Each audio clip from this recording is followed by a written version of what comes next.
শিক্ষার্থীদের ক্লাসে ফেরাতে সরকার সব ধরনের কার্যকর ব্যবস্থা নেবে বলে জানিয়েছেন প্রাথমিক ও গণশিক্ষা প্রতিমন্ত্রী ববি হাজ্জাজ। সকালে মোহাম্মদপুরের বাদশাহ ফয়সাল ইনস্টিটিউট স্কুলে বৃত্তি পরীক্ষার কেন্দ্র পরিদর্শন শেষে কথা জানান তিনি। প্রতিমন্ত্রী বলেন, আবারও বৃত্তি পরীক্ষা চালু হওয়ায় শিক্ষার্থী ও অভিভাবকদের মধ্যে ব্যাপক আগ্রহ তৈরি হয়েছে। শিক্ষার্থীদের স্কুলমুখী করে পড়াশোনায় আরও উৎসাহিত করাই সরকারের মূল লক্ষ্য। এজন্য প্রয়োজনে বৃত্তি ও উপবৃত্তির টাকার পরিমাণ বাড়ানো হতে পারে বলেও জানান তিনি।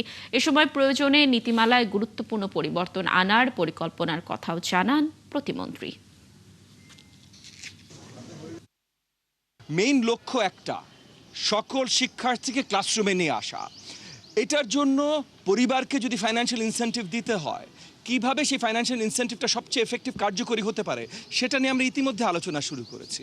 এগেন সবার সাথে আলোচনার মাধ্যমে বেস্ট মিনসটা, সো কোনো একটা আপনার সেটেল স্টেটমেন্ট আমি করতে পারি না যতক্ষণ পর্যন্ত সেটেলড না। তবে আমাদের প্রচেষ্টা হলো ইনসেন্টিভগুলো শক্তিশালী করা। সো হ্যাঁ, সেটার যদি কারণ হয়, মানে যদি বাড়ালে শক্তিশালী হয়, তাহলে নিশ্চয়ই আমরা বাড়াবো।